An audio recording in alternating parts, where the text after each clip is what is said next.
Hi అండి, బాగున్నారా? మీ రోజు ఎలా గడిచింది?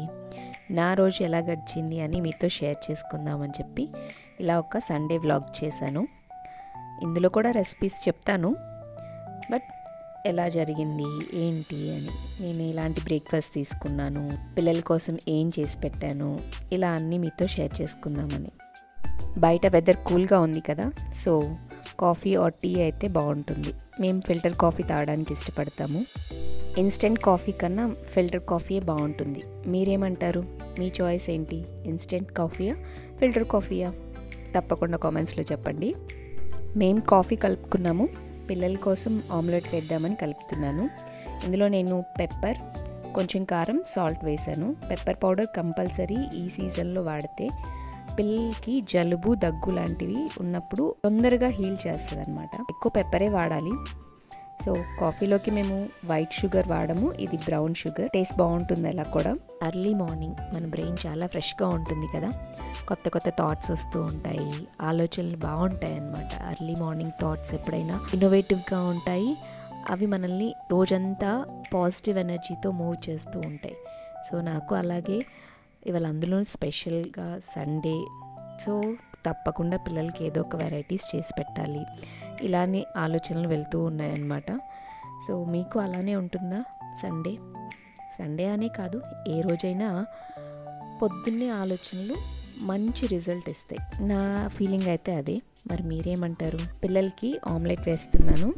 డబుల్ ఆమ్లెట్ వేసేటప్పుడు చాలామందికి అది తిప్పడానికి చాలా కష్టమవుతుంది, తునిగిపోతుంది, సరిగా రాదు, లేదు కొంచెంసేపు ఉంచుతాము అంటే మాడిపోతుందేమోనని భయం. అందుకని చిన్నగా దాన్ని ఒక లేయర్ ఫామ్ అయిన తర్వాత పెనం నుంచి పైకి ఎత్తకుండా స్లోగా టర్న్ చేయాలన్నమాట. అప్పుడు అది విరగకుండా నీట్గా వస్తుంది. ఎక్కువసేపు ఉంచక్కర్లేదు కాబట్టి ఆమ్లెట్ మాడదు. ఒక సైడ్ మాడిపోతూ ఉంటుంది కొన్నిసార్లు. నేను ఫేస్ చేశాను అలాగా, కానీ ఇప్పుడు కాదు. అందరి కోసం నేను జావా ప్రిపేర్ చేస్తున్నాను. ఇది ఒట్టి రాగి పిండి కాదు, దీంట్లో జొన్నలు, సజ్జలు, ఇంకా రకరకాల మిల్లెట్స్ వేసి ఆల్మోస్ట్ ఒక 20 వెరైటీస్ డ్రై రోస్ట్ చేసి పౌడర్ చేసిందనమాట. ఇది మీకు అసలు ఇది ఒక బౌల్ తీసుకుంటే బ్రేక్ఫాస్ట్గా సరిపోతుంది. ఆకలి అనిపించదు, నీరసం అనిపించదు అనమాట. వింటర్ స్టార్ట్ అయిన దగ్గర నుంచి కూడా మా బ్రేక్ఫాస్ట్ ఇదే. చాలా ఎనర్జెటిక్గా ఉంటుంది, హెల్దీ, పిల్లలు కూడా ఇష్టంగా తాగుతారు. అండ్ దీంతోపాటు మీకు కావాలంటే ఒక బౌల్ ఆఫ్ ఫ్రూట్స్ తిన్నారనుకోండి, అసలు ఇంకా చాలా బాగుంటుంది. డే అంతా లైట్గా హ్యాపీగా అనిపిస్తుంది. దీన్ని నేను రెసిపీ పోస్ట్ చేస్తాను, బట్ ఇప్పుడైతే చూపిస్తున్నాను అంతేను.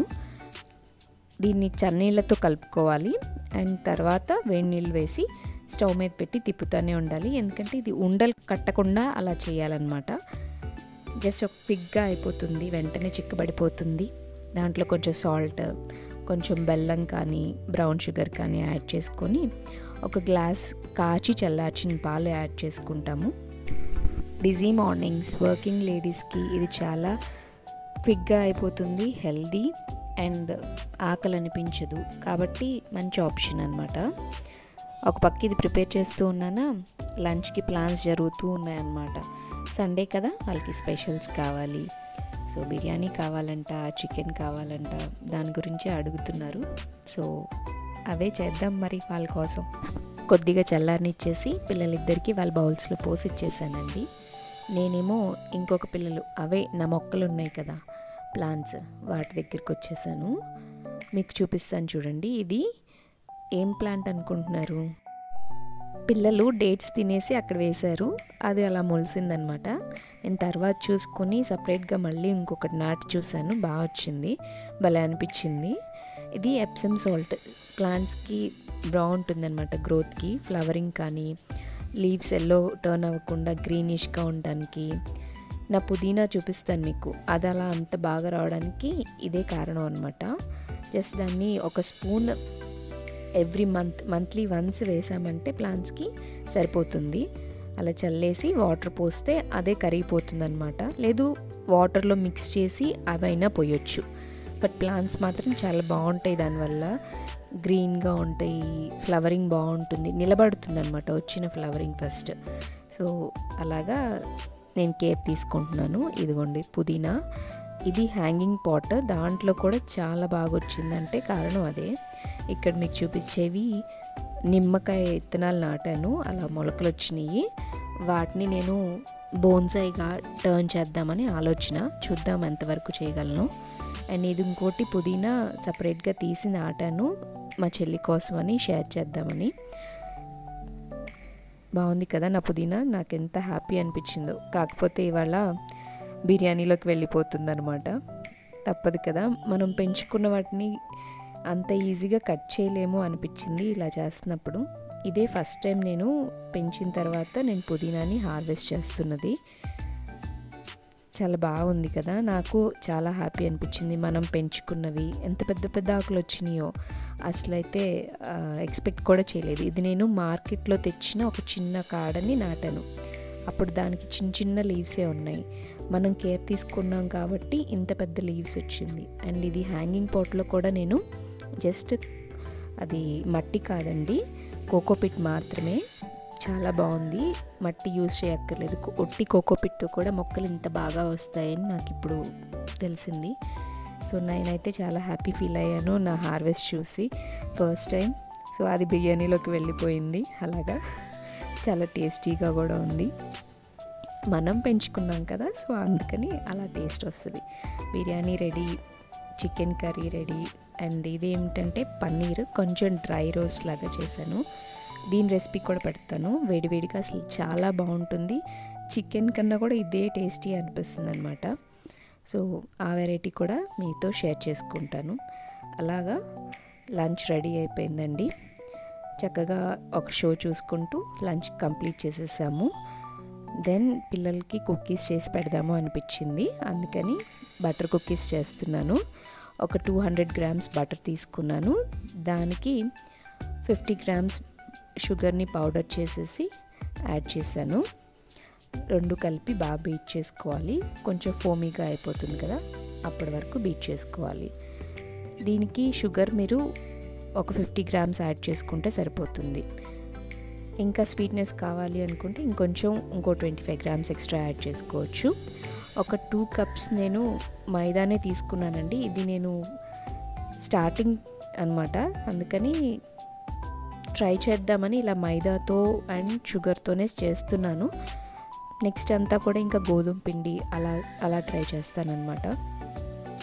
దీన్ని మీరు గట్టిగా కలపొద్దు, కొంచెం సాఫ్ట్ డౌ రావాలి. అండ్ దాన్ని నీట్ చేయొద్దు, జస్ట్ ఊరికే ఫింగర్స్తో అలా దగ్గరికి తీసుకుంటూ దాన్ని దగ్గరికి చేయాలన్నమాట.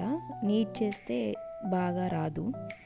అండ్ దీంట్లో నేను కొంచెం ఒక హాఫ్ స్పూన్ బేకింగ్ పౌడర్ వేసాను, కొద్దిగా సాల్ట్, ఒక పించ్ ఆఫ్ సాల్ట్ వేసుకోవాలి. ఇలా సాఫ్ట్ డౌ వచ్చిందంటే చాలా బాగా వస్తాయి. అంతేనండి. వాటిని చిన్న బాల్స్ లాగా చేసుకొని రౌండ్గా ప్రెస్ డౌన్ చేయొద్దు. ఒక ఫోర్క్ లేదా ఏదైనా మీకు షేప్ పెట్టాలి అనుకుంటే ఒక ఫోర్క్ తీసుకొని జస్ట్ అలా ప్రెస్ చేస్తే కొంచెం చాలా బాగుంటుంది, షేప్ వస్తుంది అన్నమాట, పైన ప్లెయిన్గా లేకుండా. సో దీన్ని నేను ఒక 180 డిగ్రీస్ హీట్ మీద 15 మినిట్స్ పాటు బేక్ చేశాను. చాలా టేస్టీగా వచ్చినాయి. ఏమైనా నట్స్ యాడ్ చేద్దాము అని చెప్పి ఇలా పైన వేసాను అప్పుడు, లేదు డౌలో కూడా కలుపుకోవచ్చు, చాకో చిప్స్ కానీ ఇట్లా వెరైటీస్ ఇంకా చాలా చేయొచ్చు. బట్ ఫస్ట్ టైం కదా, అందుకని నేను ఇలా చేశాను.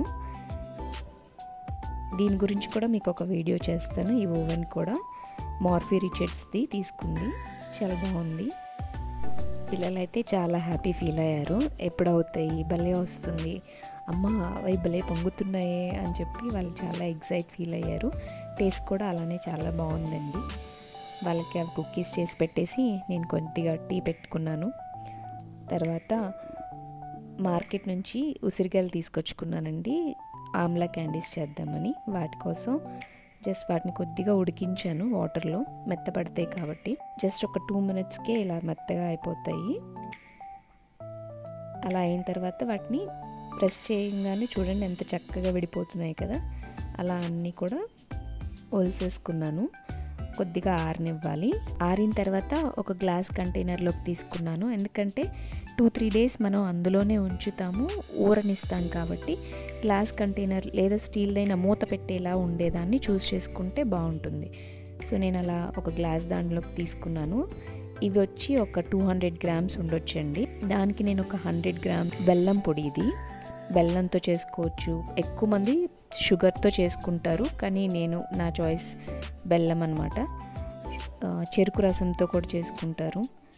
మనం ఇలా చేసి ఉంచుకునేదే హెల్దీ కోసం కాబట్టి షుగర్ కన్నా బెల్లం ప్రిఫరబుల్. తాటి బెల్లం అయితే ఇంకా మంచిది. నా దగ్గర ఆర్గానిక్ బెల్లం పొడి ఉంది, అది వాడాను. ఇలా వేసేసి కలుపుకోవడమేనండి.